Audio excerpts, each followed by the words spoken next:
খেলবো না। পাকিস্তান শুরু থেকেই বলে আসছে তাদের খেললে আমার দেশে এসে খেলতে হবে, কিন্তু শেষ পর্যন্ত যেই দেশটা খেলতে চায়নি, আপত্তি জানিয়েছে, তার জন্য ওই একটা দেশের জন্য হলেও হাইব্রিড মডেলে আইসিসি ইভেন্টস গুলো প্রিভিয়াসলি অনুষ্ঠিত হয়েছে। আসসালামু আলাইকুম, ওয়েলকাম করছি রিয়াসাদ আজিম। ভিন্ন ধর্ম মতাদর্শে যারা শুনছেন সবার প্রতি আন্তরিক কৃতজ্ঞতা। ঠান্ডা পড়েছে, বডিতে ময়েশ্চার ধরে রাখার জন্য অন্তত 72 আওয়ার্স ইউজ করতে পারেন লিলি হুইপ শিয়া বডি ওয়াশ। মূল আলোচনায় আসতে চাই।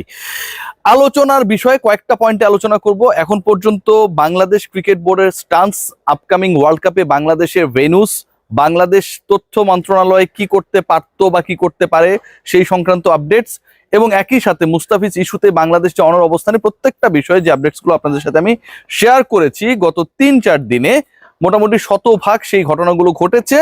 আরো কয়েকটা সোর্সেস থেকে, বাংলাদেশ ক্রিকেট বোর্ডের সোর্স, ইন্টারন্যাশনাল যে ফ্রেন্ডসগুলো রয়েছে আমাদের সাথে যারা আসলে বিভিন্ন দেশের গণমাধ্যম কর্মী হিসেবে কাজ করে, তাদের কাছ থেকে নিয়ে যে আপডেট জানা গেছে তাতে কয়েকটা বিষয় এই মুহূর্তে আমাকে শেয়ার করতেই হচ্ছে। নাম্বার 1, বাংলাদেশের ওয়ার্ল্ড কাপ ভেন্যু ফাইনালি পরিবর্তিত হচ্ছে কিনা নেক্সট 24 আওয়ার্সের মধ্যে এই ডিসিশনটা হয়ে যাবে।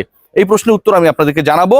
সবচেয়ে বড় important breaking exclusive news is that, যে এই মুহূর্তে আমি যখন এই কন্টেন্ট রেকর্ড করছি তখন বাংলাদেশ সময় মোটামুটি 1:15টার মতো বাজে, এবং আজকে বাংলাদেশ সময়ে নেক্সট 2 আওয়ার্সের মধ্যে যতটুকু জানা গেছে, বাংলাদেশ ক্রিকেট বোর্ডের প্রতিনিধি এবং ICC international cricket council regarding the issue Bangladesh upcoming world কাপে খেলতে চায় না ভারতের মাটিতে গিয়ে, সেই বিষয়ে একটা ফর্মাল মিটিং অনুষ্ঠিত হবে।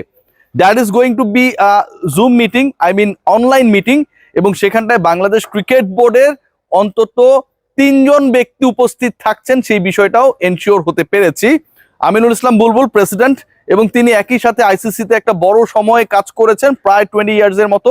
তিনি সিইও নিজামুদ্দিন চৌধুরী এবং ক্রিকেট অপারেশনস এর চেয়ারম্যান যিনি নাজমুল আবেদিন ফাহিম।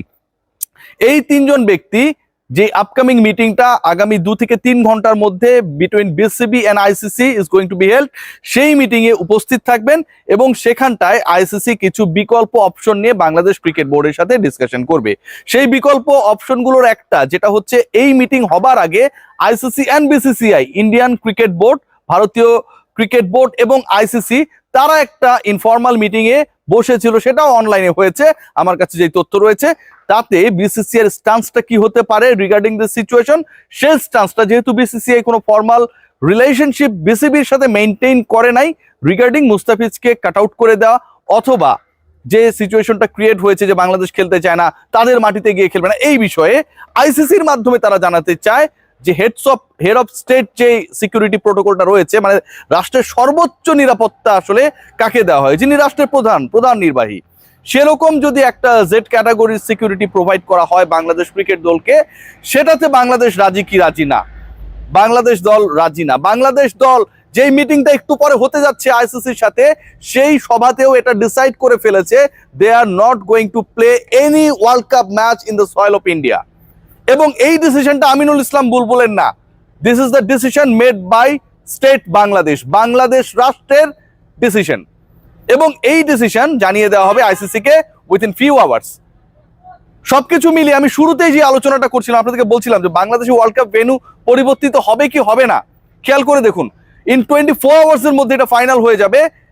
ওই ডিসিশনটা মোটামুটি ডান হয়ে যাবে যখন বাংলাদেশ ফর্মালি আইসিসি কে জানিয়ে দেবে, যেই ধরনের যেই ক্যাটাগরির সিকিউরিটি দেওয়া হোক না কেন, Bangladesh is not going to play any world cup match in India. This is the question about our dignity. এই ব্যাপারটাই বাংলাদেশ ক্রিকেট বোর্ড আইসিসি কে জানিয়ে দিয়েছে।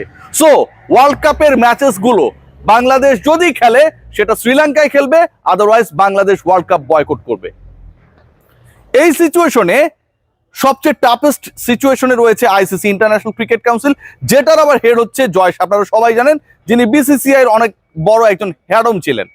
জয় শাহ এবং তার যে বোর্ড রয়েছে, আইসিসির বোর্ড রয়েছে, তারা কিভাবে শ্রীলঙ্কায় বাংলাদেশের ম্যাচগুলোকে রিলোকেট করা যায় সেই ব্যাপারটা নিয়ে মোটামুটি একটা গ্রাফ করে ফেলেছে বলে জানা গেছে।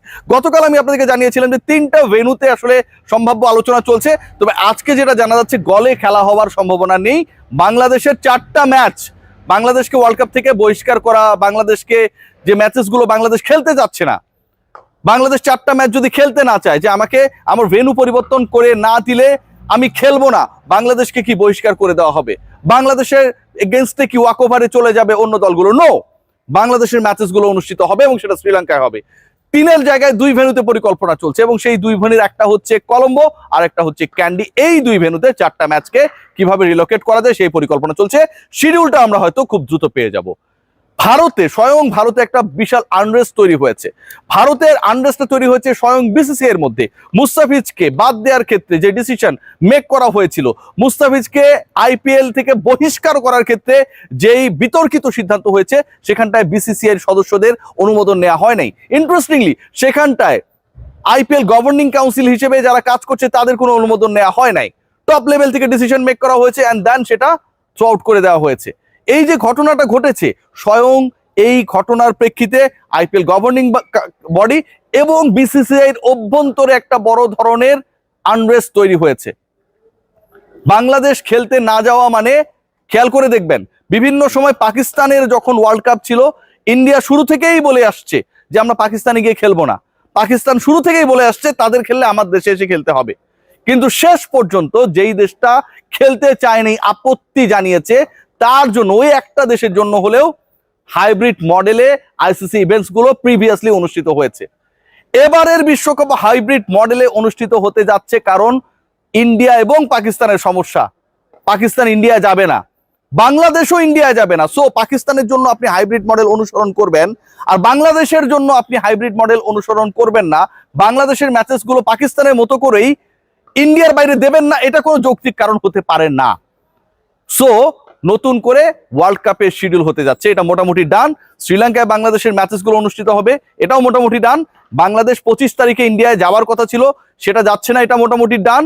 এবং আলটিমেটলি যেই বড় প্রেসারে পড়েছে, কেকেআর 1 মিলিয়ন প্লাস ফলোয়ার হারিয়েছে, আইপিএল এর টেলিকাস্ট বাংলাদেশে বন্ধ হয়ে গেছে, এরকম যদি হেড টু হেড সমস্যার সমাধান আইসিসি করতে না পারে, তাহলে it's going to be a major problem. Overall যদি আমি শর্ট করি আমার ডিসকাশনটাকে, তাহলে আর মাত্র 2-3 ঘন্টার মধ্যে একটা ফর্মাল মিটিং হতে যাচ্ছে। সেখানটায় আইসিসি এবং বিসিবির কর্মকর্তারা বসছেন। আইসিসি অফার করবে ইন্ডিয়ায় খেলার জন্য বাংলাদেশকে সকল ধরনের নিরাপত্তা দেওয়া হবে। বিসিবি তাতে রাজি হবে না। বিসিবি বলছে যে এটা আমাদের দেশের ডিসিশন, এবং শুধু ক্রিকেটাররা জড়িত না, সমর্থকরা সেখানটায় যাবে, সাংবাদিকরা সবাই যাবে। সবার নিরাপত্তা ইন্ডিয়া কিভাবে নিশ্চিত করবে সেই ব্যাপারটা বাংলাদেশ ক্রিকেট বোর্ড কনভিন্স না। এবং সবচেয়ে বড় ব্যাপার, যেটা মোস্ট ইম্পর্টেন্ট পার্ট, যেটা এই ডিসকাশনের, সেখানটায় বলা হচ্ছে যে বাংলাদেশের ম্যাচেসগুলো is going to be relocated from here, এবং প্রত্যেকটা ম্যাচ আলটিমেটলি শ্রীলঙ্কায় হবে। 3টা ভেন্যু নিয়ে ডিসকাশন ছিল, গল, ক্যান্ডি, কলম্বো, এবং সেই 3 ভেন্যুর জায়গা থেকে অবশেষে 2টা ভেন্যু নিয়ে ডিসকাশনটা রয়েছে, এবং সেই ডিসকাশন সীমাবদ্ধ রয়েছে ক্যান্ডি অ্যান্ড কলম্বোর মধ্যে। Let's see what happen. But Bangladesh টিমকে নিয়ে যেই সিচুয়েশনটা ক্রিয়েট হয়েছে, আগামী 24 ঘন্টার মধ্যে আমরা একটা রেজাল্ট পাবো, এবং যেই রেজাল্টটা আলটিমেটলি বাংলাদেশের ক্রিকেট কূটনীতির, বাংলাদেশের দৃঢ়তার, বাংলাদেশের ক্রিকেটিং গাটসের একটা বড় নিদর্শন হয়ে থাকবে। বাংলাদেশ ক্রিকেট বোর্ড তারা কিছুটা মাইল্ড হতে যেতে চেয়েছিল, বাট মিনিস্ট্রি, সরকার সবাই মিলে যে স্ট্যান্সটা নিয়েছে, ডিগনিটির ব্যাপারে কোনো ছাড় নয়। আলটিমেটলি বাংলাদেশের বিশ্বকাপ ভেন্যু বদলের মাধ্যমে এটা বাংলাদেশ রাষ্ট্রের জয়, শুধু মুস্তাফিজের জয় না।